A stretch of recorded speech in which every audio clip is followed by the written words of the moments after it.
प्रभातखबर.com, विश्वास वही, रफ्तार नहीं। केंद्रीय सूचना प्रसारण एवं खेल मंत्री अनुराग ठाकुर ने स्वच्छ भारत अभियान के कार्यक्रम में हिस्सा लिया।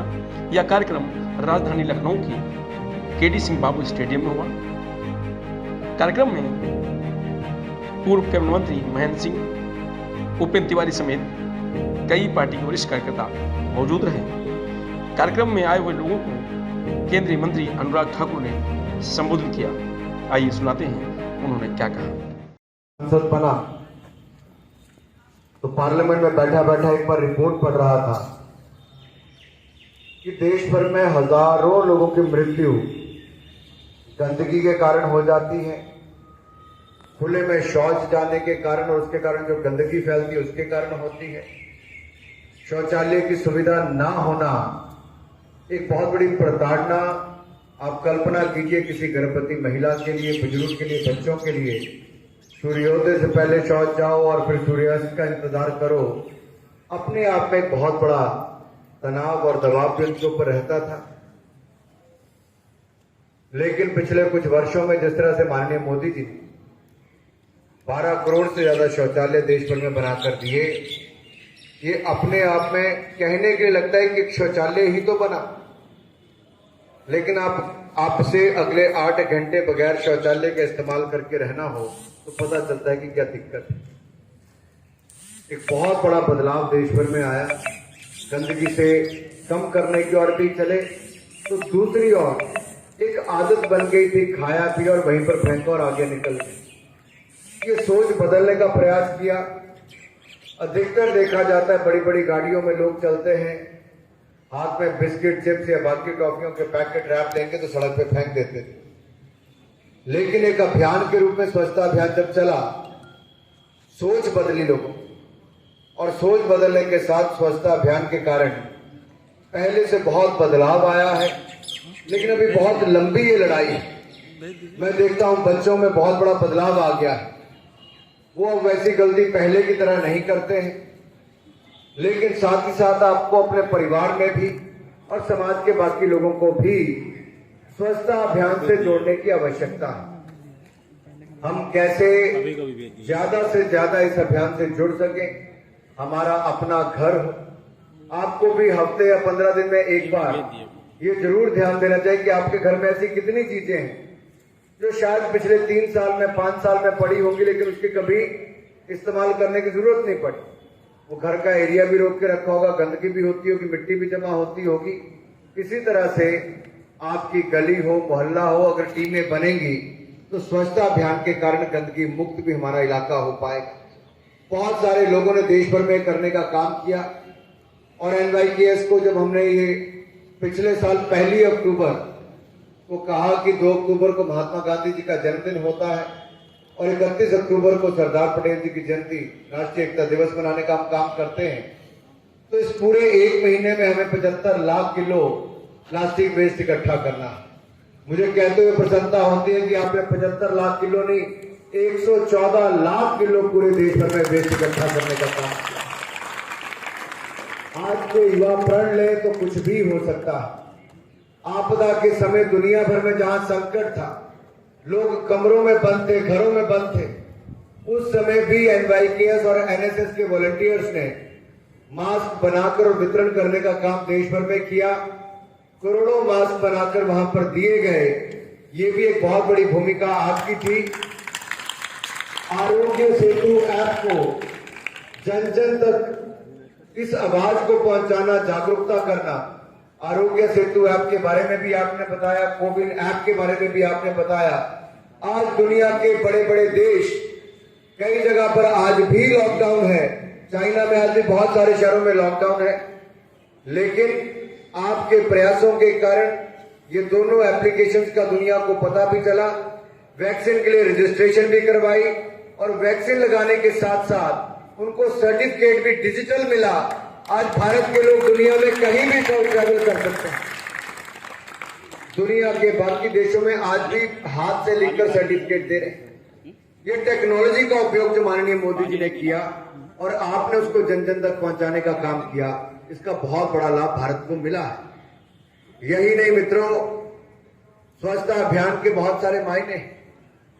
अगर आप इसको नियमित रूप से करेंगे तो मुझे पूर्ण विश्वास है हम इसमें एक बहुत बड़ा बदलाव ला सकते हैं।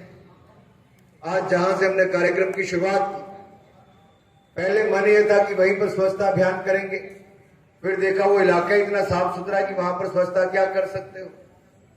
लेकिन जो भी स्थान हमें जहां पर मिले, हमें वहां पर स्वच्छता करनी है। मान लीजिए हमारी ये ग्राउंड है, होता क्या है, खिलाड़ी भी अगर डस्टबिन भी नहीं है तो एक कोना कहीं पर सब इकट्ठे मिलकर अगर वहां पर रखेंगे तो उठाना भी उसको आसान होता है। ये बातें छोटी हैं, लेकिन मैं इसलिए कर रहा हूं कि इससे बहुत बड़ा बदलाव आता है। हम किसी कार्यक्रम में जाते हैं, वहां चाय या कुछ खाने के लिए देते तो हम लोग देखते हैं लोगों ने खाया और वहीं पर फेंक दिया। एक बड़ा बदलाव हमने समाज में देखा है कि सब लोग इकट्ठे उठकर एक कोने में जाकर उसको रख देते हैं और लोगों को उठाना भी, उसको साफ करना भी आसान होता है, ताकत भी कम लगती है। मित्रों, फिट इंडिया कैंपेन की अगर मैं बात करूं, देश में फिटनेस को आगे बढ़ाने के लिए प्रधानमंत्री मोदी जी ने लगातार खेलों की सुविधाओं को भी बढ़ाया है, जागरूकता भी फैलाई है। और फिट इंडिया मोबाइल ऐप, ये भी आप अपने मोबाइल फोन पर डाउनलोड कर सकते हैं। आपस में एक दूसरे से कंपटीशन कर सकते हैं और चुनौती दे सकते हैं कि कौन ज्यादा फिट है। आज एक यूथ क्लब ने जैसे यहां पर अपना कार्यक्रम किया, 6 साल के बच्चे ने जो करके दिखाया है, वो अपने आप में दिखाता है कि फिटनेस किस स्तर पर हो सकती है। और जब बाकी भी जय माता दी क्लब, जय माता दी यूथ क्लब के जो हमारे साथी थे, किस तरह से उन्होंने अपने कर्तव्य दिखाए, कलाबाजियां की, फिटनेस को दिखाया, एरोबैटिक्स को दिखाया। मैं यही कहूंगा, स्तर कुछ भी हो सकता है हमारी फिटनेस। और छोटे बच्चे में ना केवल वो अपनी जिम्नास्टिक की अपने अलग अलग वो तरीकों से आपको मंत्र मुक्त कर रहा था, बल्कि उसमें जो स्टेमिना भी था, एजिलिटी जो थी, वो सामने देखते नहीं बनती थी। ये अपने आप में नए भारत का एक उदाहरण है। और मैं कह सकता हूं फिट इंडिया कैंपेन को लेकर आप सब ब्रांड एम्बेसडर बन सकते हैं। जो मेरे सामने यहां पर एकेडमी के बच्चे भी बैठे हैं, कोई साई की एकेडमी के हैं, कोई केडी सिंह बाबू राज्य की सरकार की एकेडमी के हैं। आप सबको अपने अपने क्षेत्रों में भी अलग अलग खेलों को बढ़ावा देने की आवश्यकता है। ये बात मैं इसलिए कह रहा हूं क्योंकि एक को देखकर दूसरा उससे प्रेरणा लेता है। कोई अच्छा खिलाड़ी जब मेडल जीत कर आता है, अखबार वाले उसका नाम पेपर में छापते हैं, टीवी वाले उसको दिखाते हैं, तो अपने क्षेत्र के लिए एक बड़ा प्रेरणा का स्रोत बन जाता है। और मुझे पूर्ण विश्वास है आप में से बहुत सारे ऐसे होंगे जो पहले जिला स्तर पर, फिर राज्य के स्तर पर, फिर राष्ट्रीय स्तर पर, फिर अंतर्राष्ट्रीय स्तर पर अपने हुनर, अपने खेल के माध्यम से देश के और अपने क्षेत्र के हजारों और फिर करोड़ों लोगों को प्रेरित करेंगे। मित्रों, ठीक कहा आरपी सिंह जी ने, भारत की मेडल की संख्या कम होती थी। रियो ओलंपिक्स 2016 में तो हमारा 19 लोगों का कंटिंजेंट पैरालंपिक्स में गया था, लेकिन टोक्यो ओलंपिक्स में 19 का कंटिंजेंट नहीं, 19 मेडल जीतने का काम भारत ने पैरालंपिक्स में किया। इसी तरह से टोक्यो ओलंपिक्स में 7 मेडल जीतने का काम, डेफ ओलंपिक्स में 16 मेडल जीतने का काम किया। आईबीए वुमेन वर्ल्ड चैंपियनशिप में भारत तीसरे नंबर पर आया। तो थॉमस का बैडमिंटन में भारत ने कभी नहीं मेडल जीता था, गोल्ड मेडल जीतने का काम भी 73 साल में पहली बार किया है, तो भारत ने किया है। हमारे खिलाड़ियों ने लगातार देश का नाम रोशन किया है, उसको आगे बढ़ाने का काम किया। मुझे याद है उपेंद्र जी जब राज्य के खेल मंत्री थे तो हमने बहुत सारे इंडोर स्टेडियम्स यहां पर बनाने की शुरुआत की, बहुत सारे खेल स्टेडियम बनाने की शुरुआत की, आउटडोर फैसिलिटीज भी खड़ी की।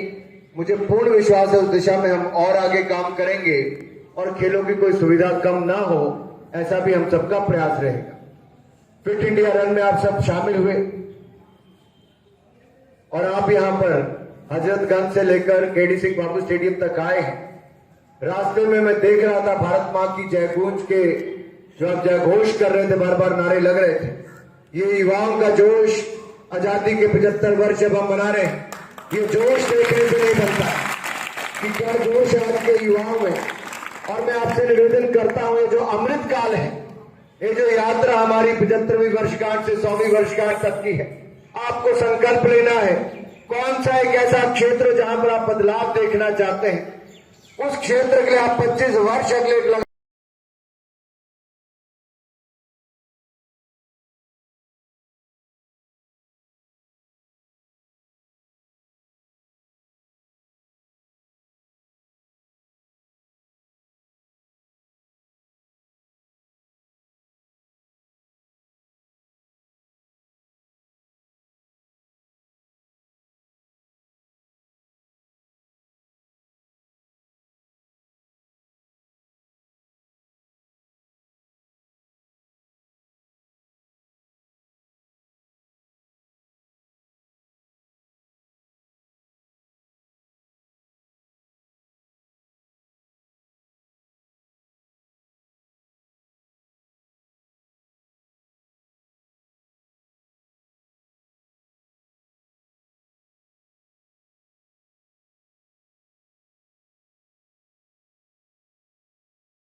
प्रभात खबर .com, विश्वास वही, रफ्तार नहीं।